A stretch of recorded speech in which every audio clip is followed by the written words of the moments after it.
Good morning student, विस्तार में आपका स्वागत है। आज अपना टॉपिक है रियल नंबर, जो एक क्लास 10th का टॉपिक है। रियल नंबर्स में दो प्रकार के नंबर आते हैं, एक तो होता है रेशनल नंबर और एक आ जाएगा इरेशनल नंबर।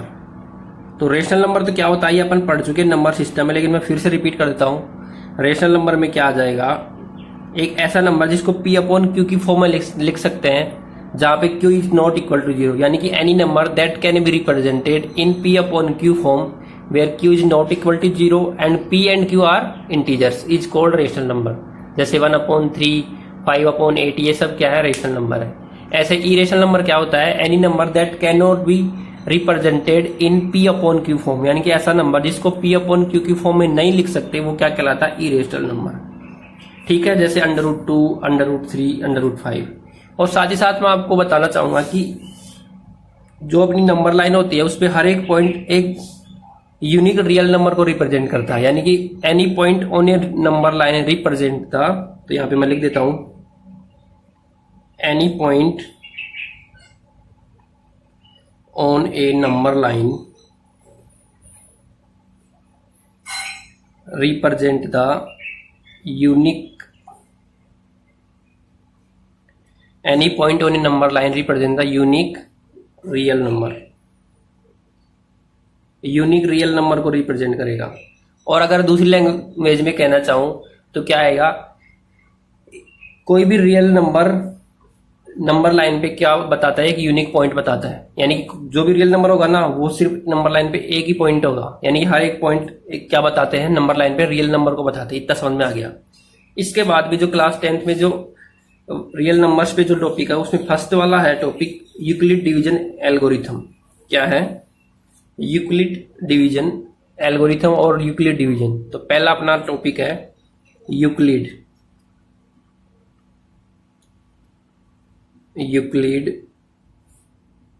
Division theorem. देखो, यूक्लिड डिवीजन थ्योरम क्या होती है, ये जो सिंपल है, जैसे मान लो कोई दो नंबर है, कोई नंबर A अपॉन B है। तो अगर नंबर A को मैंने डिवाइड किया, A तो क्या है, इसको क्या कहते हैं, जैसे मान लो, ऐसे मत समझो, छोटी क्लास होती है ऐसे समझो। यूक्लिड डिवीजन थ्योरम क्या कहती है कि जैसे मान लो दो नंबर A और B हैं, A और B कोई दो नंबर है जिसमें A is greater than B, तो इसको इस प्रकार से डिवीजन करना है। जैसे मान लो सिंपल लैंग्वेज में करना है कि A को डिवाइड करना है B से, तो B तो क्या होता है, डिविजर होता है ना। A क्या होता है, डिवाइडेंट, यानी कि जिसको डिवाइड किया जाता है। और यहां पे जो भी आएगा Q, इसको कहते हैं क्वोशेंट। और जो R आएगा वो आएगा रिमाइंडर, यानी शेषफल।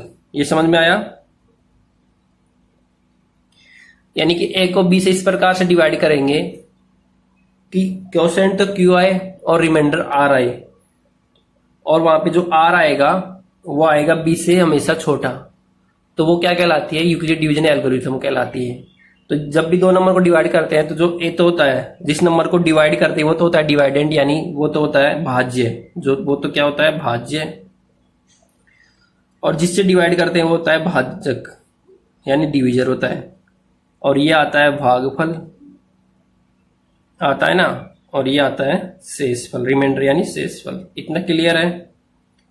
तो यूक्लिड डिवीजन एल्गोरिथम भी यही है कि इन दोनों नंबर को अब इस प्रकार, अब छोटी क्लास तो है नहीं, अभी अब 10th क्लास की बात हो रही है यहाँ पे, तो इसको इस प्रकार से अरेंज करते हैं। कैसे, A और B को इस प्रकार से अरेंज करते हैं कि जैसे A नंबर बड़ा है तो A को डिवाइड किया किससे, B से, कितनी बार गया, Q टाइम्स डिवाइड हुआ, और रिमाइंडर कितना बच गया, R। लेकिन जो रिमाइंडर R आएगा वो हमेशा किससे छोटा रहेगा, वो B से तो छोटा रहेगा, लेकिन 0 से बड़ा या 0 के इक्वल होगा। इतना समझ में आ गया। तो यूक्लिड डिवीजन एल्गोरिथम क्या कहता है, या यूक्लिड डिवीजन थ्योरम, ठीक है, वो क्या कहता है कि दो नंबर A और B हैं, दो पॉजिटिव इंटीजर्स हैं A और B, उसमें A बड़ा है B से, तो A को डिवाइड करेंगे B से, इस प्रकार से डिवाइड करेंगे कि वो कितनी बार डिवाइड हो जाए, Q बार, और रिमाइंडर कितना बच जाए, R। ठीक है, इतना क्लियर है। A में B का भाग देंगे, वो कितनी बार गया, Q बार। फिर से रिपीट कर रहा हूं, ए में बी का भाग देंगे, कितनी बार गया, क्यू बार, और शेषफल कितना बचा, आर, और शेषफल हमेशा बी से छोटा होगा। ठीक है, इतना क्लियर है? क्लियर है ना?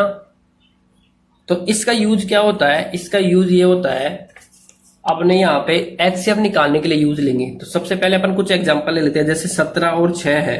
क्या है? 17 और 6। तो इसमें यूक्लिड डिवीजन थ्योरम लगाएंगे तो 17 बड़ा है 6 से, ये है ना। तो 17 में किसका भाग देंगे? 6 का भाग दिया। कितनी बार गया? 17 में 6 का भाग देंगे तो 2 बार गया। ठीक है, कितना आ गया? 12 आ गया। कितना बचा शेषफल? 5। इतना समझ में आ गया? तो इसको इस प्रकार से लिख सकते हैं, 17 इक्वल टू 6 इंटू 2 प्लस 5। यहां पे अगर कंपेयर करें, here a equal to 17, b equal to 6, q equal to 2 and r equal to 5। तो देखो r जो आया हमेशा b से छोटा है ना, 5 है। इतना क्लियर हुआ? इसी प्रकार एक नंबर और है, आप उसमें भी ये यूज कर सकते हो। जैसे यहां पे 5 एंड 12 है, तो 12 बड़ा है किससे? 5 से। तो बड़े नंबर को डिवाइड करते हैं छोटे नंबर से। ठीक है, greater number will be divided by smaller number. तो 12 को मैं इस प्रकार से लिखूंगा कि उसको 5 से डिवाइड करने पर कितना गया? 2 बार चला गया। रिमाइंडर कितना बचा? 2। क्लियर है? क्लियर है ना? अब इसी का यूज कहां पे आता है, यानी कि इसकी एप्लीकेशंस में कहां आता है? इसकी एप्लीकेशन क्या है? इसकी एप्लीकेशन ये है कि 2 नंबर का एचसीएफ फाइंड करने में यूज लिया जाता है। क्या यूज में लिया जाता है? इसका एप्लीकेशन क्या है कि 2 नंबर जो होते हैं उनका एचसीएफ निकालने के लिए यूक्लिड डिवीजन एल्गोरिथम का यूज किया जाता है। तो यूक्लिड डिवीजन एल्गोरिथम कैसे काम करती है वो समझ लो आप, कि यूक्लिड डिवीजन तो इसके एप्लीकेशंस क्या आ जाएंगे, इसकी एप्लीकेशन समझ लेते हैं। यहाँ पे इसके एप्लीकेशन क्या क्या आ जाएंगे। तो एप्लीकेशन में है अपना, यानी कि इसका यूज कहां पे है? यूज आ जाएगा to find out HCF of 2 positive integer. ठीक है, 2 पॉजिटिव इंटीजर का एचसीएफ फाइंड करने में यूज में आएगा। अब कैसे एचसीएफ फाइंड करेंगे, तो उसका एल्गोरिथम समझ लो। ठीक है, इतना समझ में आ गया? अब कैसे फाइंड करेंगे एचसीएफ? तो मान लो 2 नंबर है, कोई भी 2 नंबर है, जैसे ए और बी की बात करूं, ए और बी 2 नंबर है, तो इस चीज में ए बड़ा है बी से।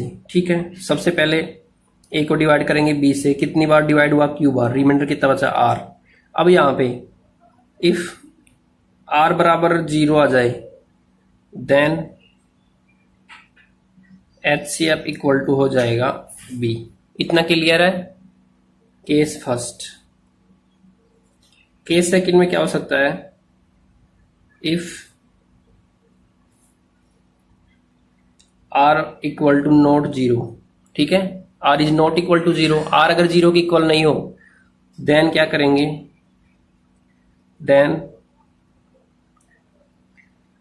Repeat the step, repeat the step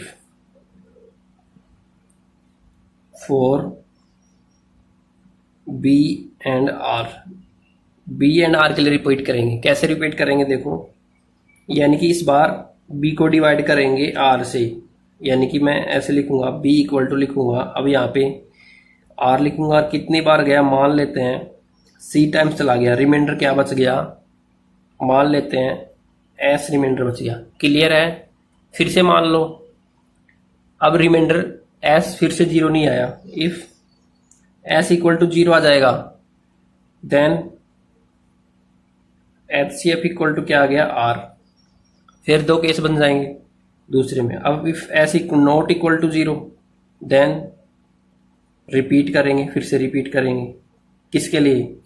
for R and S. R and S के लिए रिपीट करेंगे। क्लियर है?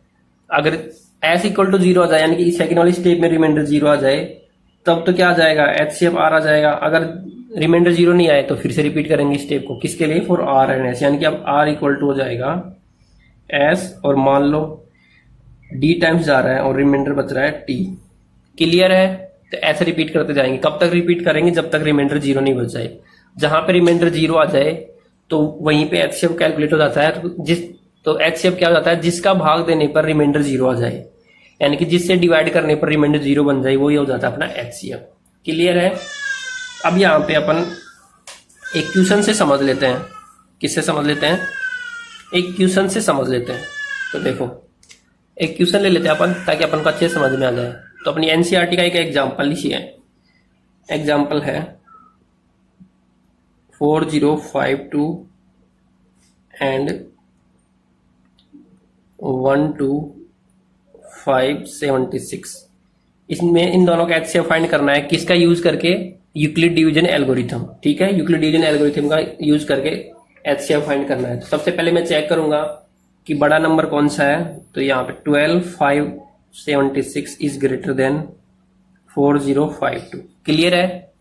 तो ये बड़ा है तो इसके लिए लिखेंगे 12576, इसको डिवाइड करेंगे किससे, 4052 से। इतना क्लियर है। अब कितने बार जाएगा, देखो यहाँ पे तो 40 है, यहाँ पे 12 है, तो यहाँ पे 4 है, यहाँ पे 12 है, तो कितना, लगभग 3 बार चला जाएगा। ठीक है, कितना बचेगा इसको करने पर, आप कॉपी में कर सकते हैं, अगर करना चाहो तो इधर देख लो। 12576 इसमें से माइनस करेंगे, कितने टाइम्स गया, तो 3 दूनी 6, 5 3 15, 4 3 12, 0 2 420।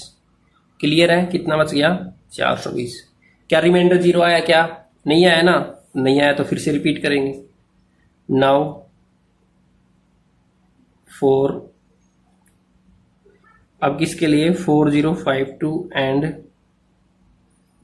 420, इसके लिए करेंगे। तो इसके लिए करेंगे तो देखो क्या आ जाएगा। अब 4052 को डिवाइड करेंगे 420 से। क्लियर है। 420 से डिवाइड करेंगे तो 10 टाइम्स हो जाएगा नहीं, क्योंकि 10 टाइम्स जाने के लिए क्या चाहिए, क्या हो जाएगा यहाँ पे 4200 हो जाएगा, लेकिन ये कितना है 4052 है, तो 9 टाइम्स चला जाएगा। इतना क्लियर है। जब 9 टाइम्स डिवाइड करते हैं तो देखो कितना आता है, तो 0 8 7, कितना बचेगा 2 7, यहाँ पे बचेगा 272 बच गया। क्लियर है। क्लियर है ना, सिंपल कैलकुलेशन हो रही है ना, तो 272 बच गया। ठीक है, अब फिर से रिपीट करेंगे। Now 4272 and 420। तो 420 के लिए तो इसमें से क्या है, 420 बड़ा है किससे, 272 से। तो 420 को इस प्रकार से अरेंज करेंगे कि उसमें उसको किससे डिवाइड करेंगे, 272 से। ठीक है, तो ये कितनी बार जाएगा, एक बार जाएगा। कितना बचेगा, तो यहाँ पे बच जाता है 148। कितना बच जाएगा, 148। अब फिर से रिपीट करेंगे। अब किसके लिए रिपीट करेंगे, 272, उसको डिवाइड करेंगे 148 से, फिर से एक बार जाएगा। कितना बचेगा, 124। समझ में आ रहा है ना। अब फिर से रिपीट करेंगे, 148 इधर आ जाएगा और 124 इधर आ जाएगा। कितनी बार गया, एक बार। कितना बचेगा, 24। समझ में आ रहा है ना। अब 124 को रिपीट करेंगे 24 के लिए, कितनी बार जाएगा, 5 बार। कितना बचेगा, रिमाइंडर 4। ठीक है, अब कितना आ जाएगा यहाँ पे 24 और यहाँ पे आ जाएगा 4। कितनी बार जाएगा, 5 बार। रिमाइंडर कितना बचेगा, 0। समझ में आ गया। तो किसका भाग देने पर रिमाइंडर 0 आया, किसका भाग देने पर, 4 का। ठीक है, क्लियर है ना। क्लियर है। तो यहाँ पे अपन लिख सकते हैं हैंस, यहाँ पे हैंस HCF इक्वल टू आ जाएगा 4। किसका भाग देने पर रिमाइंडर 0 आया, 4। तो 4052 एंड 12576 का HCF कितना आ गया, 4। इसी प्रकार 124 और 24 का HCF भी कितना आएगा, 4। 148 और 124 का भी HCF आएगा कितना, 4। 272 और 148 इसका भी HCF 2 आएगा, सॉरी 4 ही आएगा। इतना समझ में आ गया। क्लियर है ना। आई थिंक इतना समझ में आ गया होगा। ठीक है, अगर इतना समझ में आ गया तो ऐसे ही करना है अपन को, सभी का HCF ऐसे निकालना है। अच्छे से क्लियर अपन नेक्स्ट सेशन में करेंगे, यानी कि जब अपन क्वेश्चंस करेंगे तब अपना अच्छे से और क्लियर हो जाएगा। आई थिंक इतना समझ में आ गया होगा। अगर इतना समझ में आ गया हो तो इस वीडियो को शेयर करें, चैनल को सब्सक्राइब करें। ठीक है, थैंक यू।